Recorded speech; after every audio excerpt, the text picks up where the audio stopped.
Another work. Eto, nagpipintura ako ng bahay again. Walang katapusan.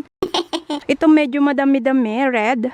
And mukhang maganda siya, oh. Nakita niyo naman, nilalagay ko na siya. And pati sa labas, nilagyan ko na rin siya ng silicone para talagang hindi papasok yung tubig. Pero, yeah, titignan natin tong ating nakuha sa liko.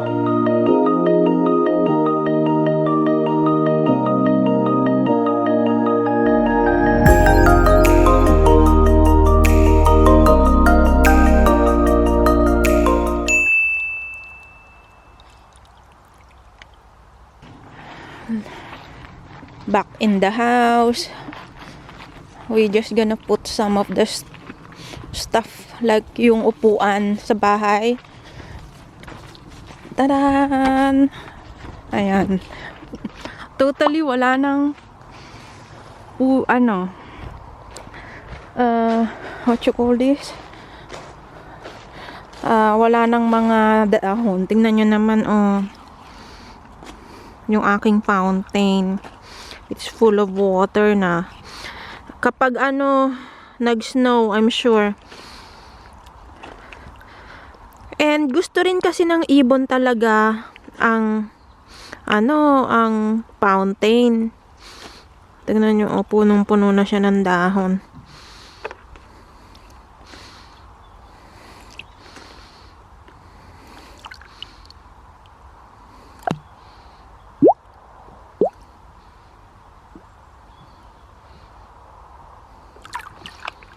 Walang araw kasi hindi siya na-charge.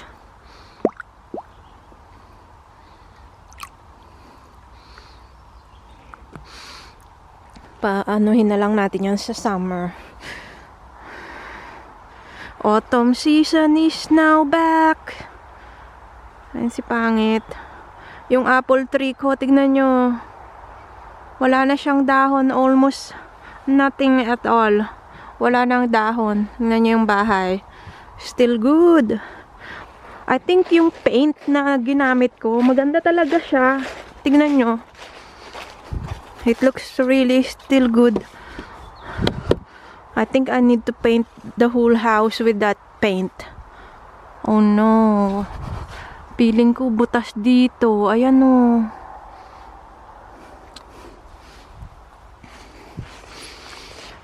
Yeah, the house looks good at all. Mukha naman maayos. Sobrang madami ng dahon. Wala kasi kung blosser. Uy, gumagana na yung fountain ko. Tingnan nyo. See? Yeah, gumana na siya. So happy with it.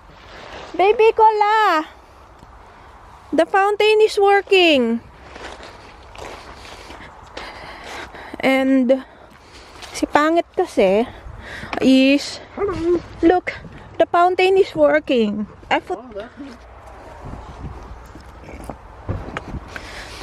So that is good. kasi tatanggalin ni pangit yung ilaw, gagamitin niya dun sa barn sa bahay. Ito yung ilaw na kinabit namin, tatanggalin ni pangit, dadalahin niya sa bahay para doon na lang siya mag-work. Kasi, anong tawag dito? Madilim doon sa bahay. Kaya kailangan niya ng ilaw. Tatanggalin niya to. And then itong dalawang... Ay! 4 yan na upuan eh. Teka lang. Ayun yung upuan. Ilalagay ni pangit dito kasi nandun lang siya sa labas. Ayaw namin na mabasa at baka masira siya. So ito naman dito. Huh? Where is the table here? I have it in the workshop. Kinuha rin pala ni pangit yung lamesa dito. So ito na yung itsura ng bahay namin today. Actually, walang bago. Yeah. Maayos naman siya at babalik na lang kami dito sa spring. I mean, ako mag-ayos. Continuous. Dahil ako lang naman nag-ayos dito. Yung bintana is okay pa naman siya. Natutuwa ako kasi naayos ko yung mga bintana dito. Lahat. So, ang gagawin ni Pangit is tatanggalin niya yung ilaw. Para maiuwi namin siya. Kailangan kasi ni Pangit to. Tong dalawang ilaw na to.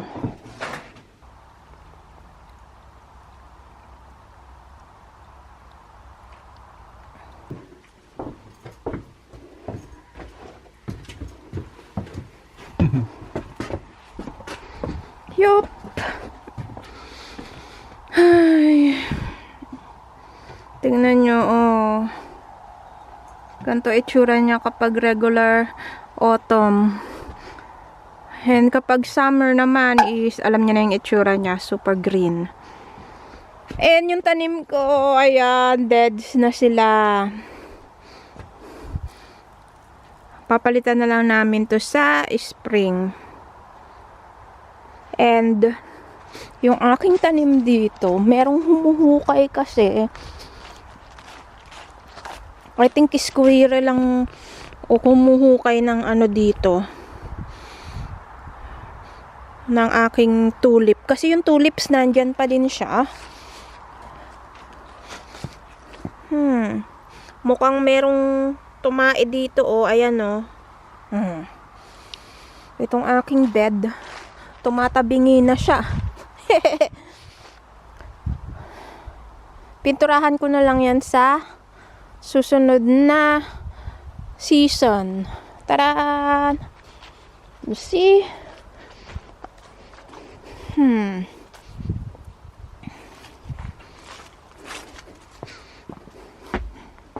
20 minutes later. Naalis na namin yung ilaw, yung dalawang ilaw. Ibabalik na lang namin siya next year. Kasi kailangan ni Pangit sa work niya sa bahay. Medyo madilim na rin. Next year, I need to fix the glass in this window. Door.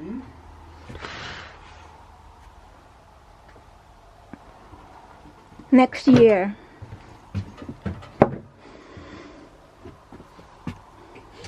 Tignan nyo yung mga ibon, oh. Ang dami.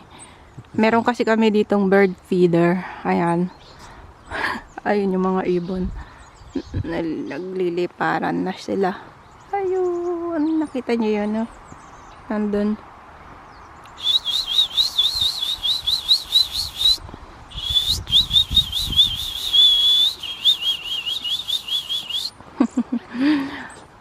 Super ganda na ng oh. Tignan nyo yung bahay namin. Kulay dilaw na. Natapos ko na rin siya pinturahan. Taran! Pinapapupo lang namin si Max. Max! This is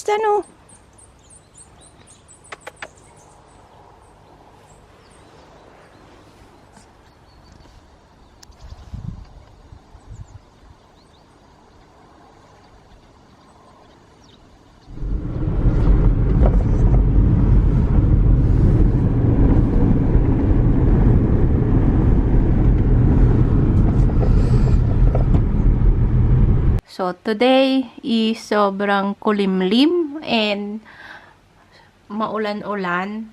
Tignan nyo naman, wala nang mga dahon yung puno kasi fall season na talaga. Sobrang malamig na. And, buti na lang, tapos na namin gawin yung dun sa labas bago taglamig. Kasi pag fall season na, laging umuulan and sobrang basa parate. And kailangan bago mag-snow is nagawa na lahat ng kailangan gawin sa labas. Sa ngayon, ano bang ginagawa ko? Nag-edit lang ako ng video. Kailangan kong ma-sort yung mga lumang video ko para at least is ma-empty ko na yung external hard drive ko kasi medyo napupuno na siya. So, kailangan ko nang mag-edit. And kailangan ko din mag-film ng bago kong task na i-review sa Liko naman, sa Influencer. So, kailangan ko siyang magawa. And may due date kasi yun next month yung due date niya. Bago ko pa siya kailangan ma-post is kailangan maayos yung mga kailangan kong picturean, and as of now, madami naman na ako nakuha sa Ambassador. Yung ko nga dun sa kung saan ako nagre-review. Dito to sa Scandinavian countries yung kanya. Although sa Europe pala, kasi madami siya, meron siyang Germany, meron siyang France, so around Europe siyang ambassador na to. And naka 22 na batch na rin ako dito, so marami na rin ako nakuha. Almost 22. And ngayon, merong silang bagong campaign, and vacuum, and libre lang siya.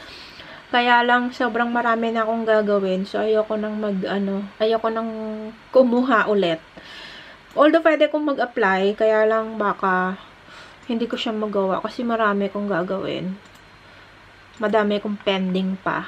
So, yeah, yun lang naman yung gagawin natin. Kasi hindi ako pwedeng lumabas kasi maulan.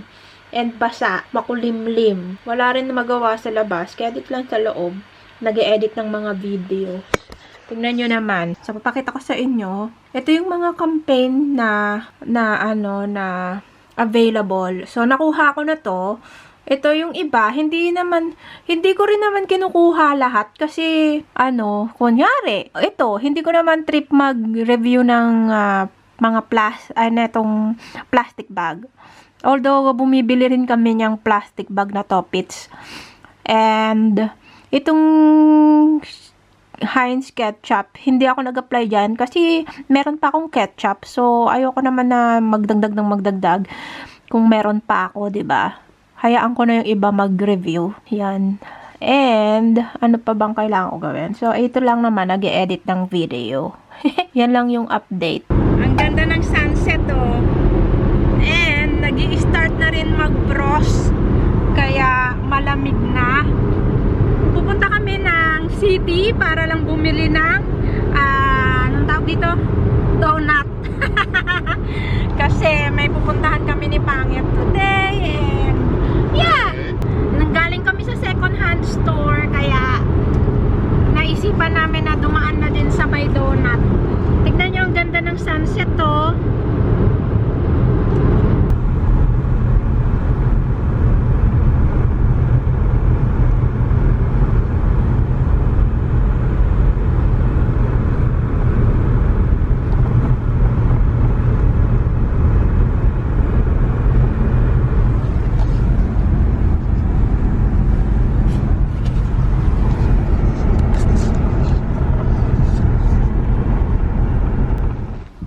Para silang mga fireflies.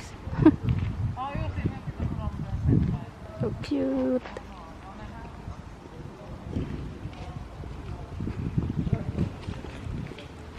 So, ito na yung pinaka-last na. Kasi yung natanggap ko sa Liko is 4. Pero 3 pa lang yung dumadating.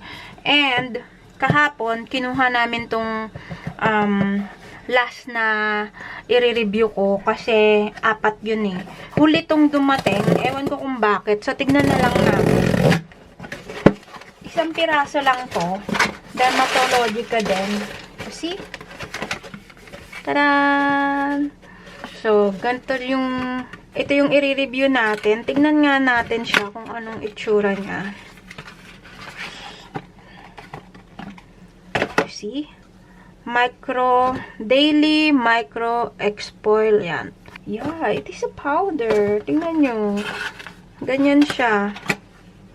Brightening rice-based powder exfoliant.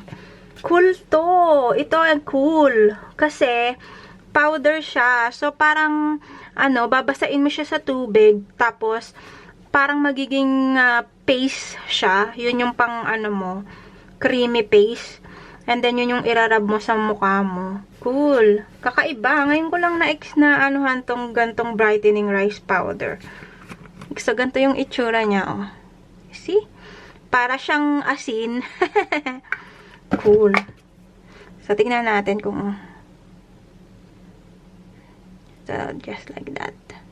So, ito yung itsura niya. Ito yung last na nakuha natin.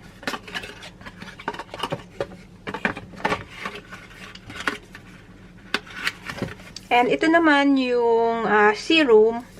So, tignan natin siya. Ang ganda pa ng packaging niya, oh. So, meron din siyang instruction kung paano mo siya ilalagay sa sa leeg, sa jaw, sa cheek, sa buong mukha. So, kung paano mo siya i-apply. Cool ng lagayan niya. Tignan niyo naman yung lagayan niya. Sobrang sturdy, karton. And ganito yung itsura niya. Tignan nyo. Ang ganda ng, ng tube niya. Para siyang matte finish. And, tignan nyo yung, yung takip. Merong thumbprint. And, ito ay, para siyang tiki-tiki. Parang tiki-tiki. So, ganyan yung itsura niya. Meron siyang drop. And, ito naman is SPF, firming, and age-defying. So, ganyan yung itsura niya. And, ito naman yung facial wash. So, ang ganda ng packaging niya. Dalawa pa. Karton din siya. So, ganyan yung itsura niya. Meron din siyang pump. And, ito ay color blue. Yung kulay niya. Ewan ko kung nakikita niyo. Color blue. So, yeah. Yan lang yung ating i-review for this week. November pa naman yung due date neto. And, so, yeah. Yun lang. So, punta na kami kina Janice. Ayan. Dito siya nakatira. Magaganda yung bahay dito. Tara!